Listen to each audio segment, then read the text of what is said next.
नामवंत वक्ते, त्यांच्या सोबत शेजारी बसलेले दिनकर पाटील साहेब, की ज्यांनी माझी कथा ऐकल्यानंतर, म्हणजे मला खरं तर ग्रंथ महोत्सव 25वे वर्ष आहे, पण याच ग्रंथ महोत्सवानं आमच्या पायाला भिंगरी बांधायला सुरुवात केली आणि ताकद दिली कथेमध्ये बळ भरण्याचं, पळ म्हणण्याचं.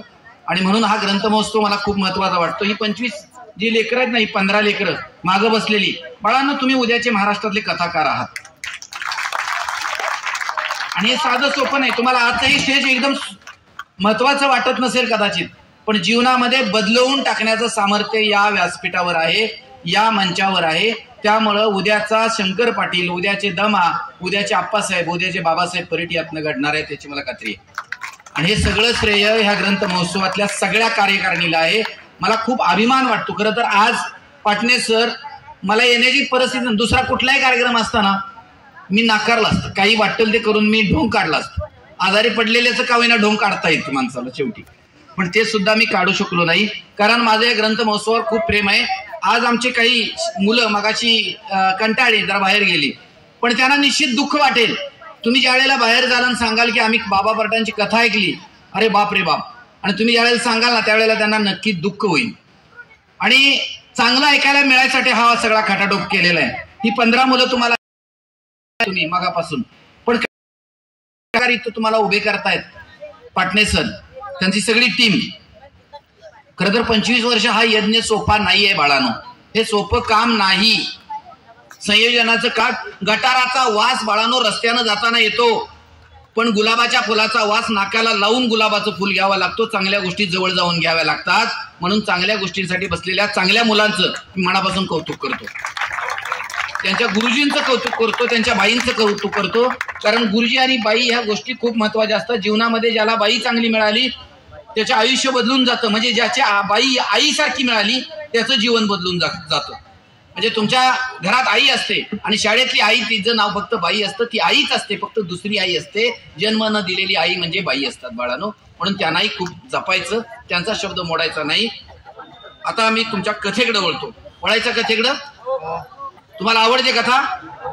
ते जरा वर घेत आहे, कोण आहे का इथं? कमीच घेऊ दादा. लग्न झालं नाही की आवाज बिघडतो. अनेकांचे आवाज भसाडे झाले लग्न झालं नसल्यामुळं. दादाचा आवाज बरा दिसतोय जरा, म्हणजे नहीं चाहिए ऊपर ऊपर करो. आपको हिंदी समजता है? अरे वा, म्हणजे मराठी संमेलनात हिंदी चांगलं, व्हेरी गुड. याला म्हणायचं प्रेम. आपल्या कामावर प्रेम असायला पाहिजे. मग भाषा कुठलीही असो, त्याचं कामावर किती प्रेम आहे बघा. ते चाहिए क्या नाही चाहिए असं करते.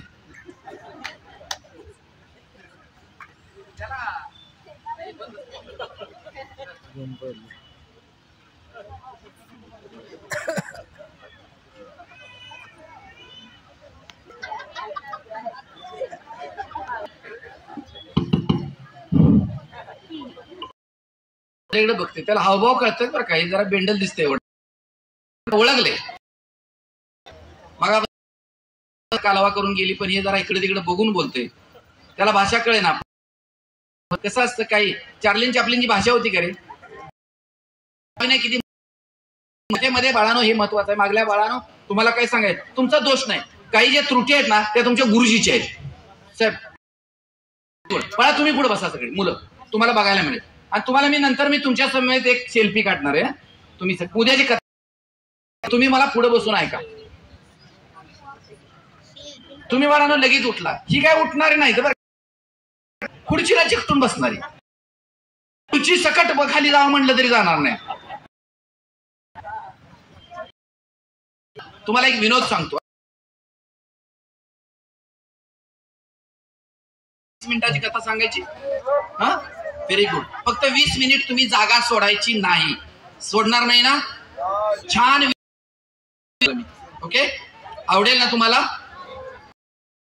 विनोद तुम्हाला सांगतो. तुमच्याकडं लग्न होतात का रे? होतात? आमच्याकडे होतच नाही. आता 10 वर्ष आमच्या गावात 50 गडी लग्न झालेली नाही. एका मुलीचं लग्न होत नाही. खूप सुंदर असते मुलगी, पण लग्न न होण्याचं कारण, तिचं लग्न न होण्याचं कारण, तिला बोलताना जर बोलायचं असं व्हायचं. खरं तर हा निसर्गाचा नियम आहे. काही गोष्टीमध्ये ते खरं तर ते काही वैगुण्य नाही. तिच्याने त व्हायचं, तिला बोलता यायचं नाही. मग नेमका हात पकडायचा, मुलीला नकार द्यायची. दिवस निघून गेले, मुलीचं लग्न एका सांगितलं की मी लग्न ठरवतो. सांगितल्या बरोबर नाही म्हटले, फक्त मुलीला एक अट टाकली, लग्न होईपर्यंत बोलायचं नाहीस, लग्न होईपर्यंत बोलायचं नाहीस. का दोन्ही माईक घेऊ एकत्र? मला जरा जाणवे ना तुमच्याकडे आवाज येतोय का नाही. आता येतोय का बघा? येतोय? येतोय का? ठीक आहे. काय तुम्हाला आवाज नाही व्यवस्थित आला तर मलाच कळेल. आता येतोय का? आता येतोय ना बरोबर? मला कळतं, जरा स्टेजवर फिरल्यामुळे मला कळतं. कारण ना नजरेत रिस्पॉन्स करतो मुलांचा ते ना. Very good. त्या मुलीचं लग्न ठरत नाही, मग काय झालं? त्या वधूवर सूचकांना सांगितलं की मी लग्न ठरवतो, फक्त एका मुलीची अटक आहे की पर्यंत बोलायचं नाही. मुलगी बसलेल्या पाटावर बसण्याच्या अलीकडे जरा बदललं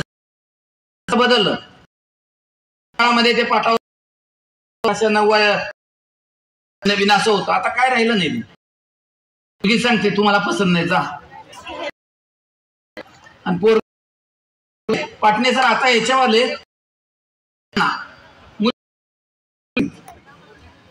इतकं परिस्थिती भयानक झालेली आहे. त्याचं कारण काय आहे ते आपण शोधली पाहिजे. साहित्य हा सुद्धा त्यातला विषयच आहे. लेखनामध्ये ह्या गोष्टी येत आहेत की स्त्रियांच्या बाबतीतली जी दुःख आहेत ना, ती सुद्धा साहित्यात आली पाहिजे. कथा म्हणजे काय असतं? कथा हे प्रतिबिंब असतं.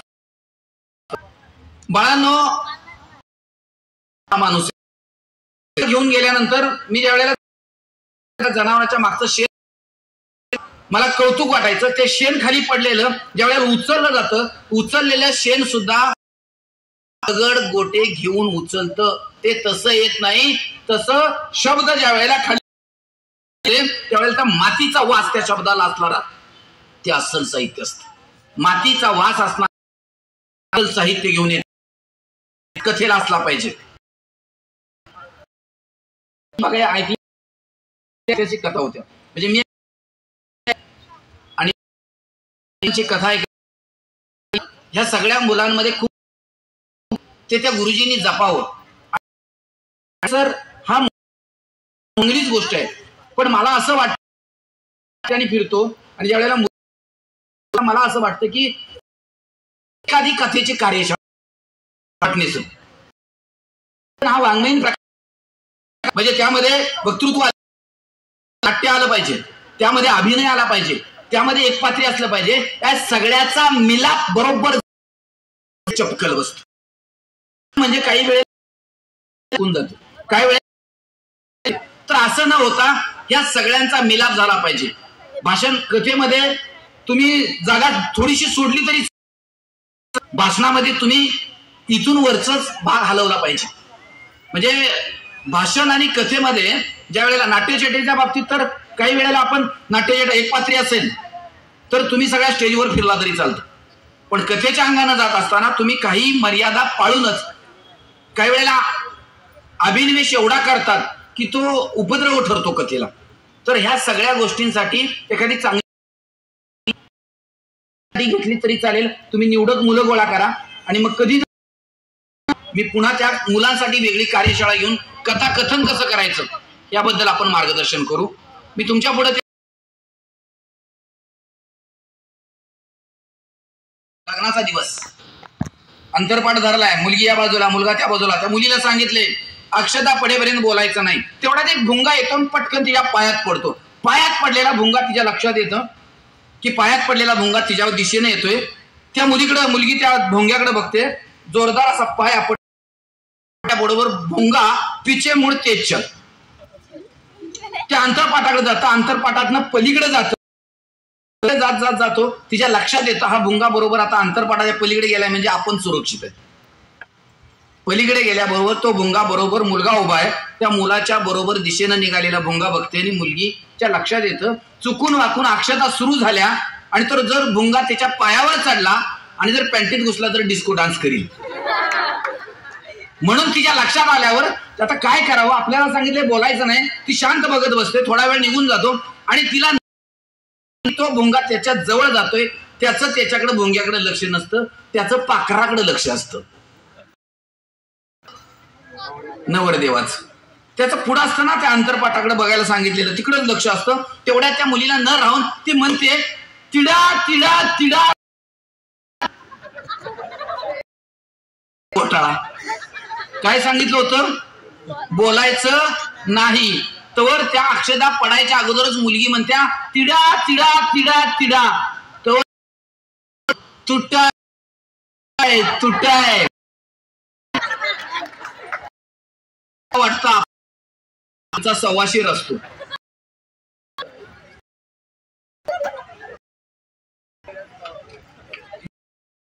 निर्माण होतो ते कथेच तळ होतं. तुमच्या पुढे मी कथा ठेवतो. इथे येईपर्यंत कुठेही थांबलो नाही. वाटतं गोलब सर आलते माझ्याकडं. त्यांना जीवनासाठी जगायचं आहे ना, ते हळूवार कधी कधी जेवण बाजूला ठेवतात आणि जीवन जगायला सुरुवात होते. म्हणून जीवन महत्वाचं आहे. तुम्हा सगळ्या मनपूर्वक अभिनंदन करतो. कथा झाल्यानंतर मी बिलकुल काही बोलत नाही. आवडली नाही तरी बिनधास्त सांगायचं, आवडली नाही. आणि मगाची जी कथा आहेत ना, त्यांचे बाई त्यांचे गुरुजी कोण असतील त्यांच्यासह त्यांना नीट बसावून हसते. असतील आहे एखाद्याची ट्यूबलाईट लागत लागत लागत दमान लागते, एखाद्याची लागतच नाही, झिरो बल लागायला काय नाही. 200चा बल. पण खर तर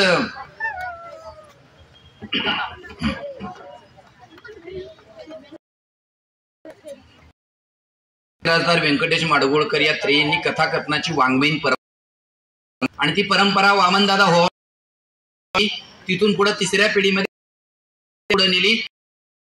त्या नावाभर जागरासाठी पायाला.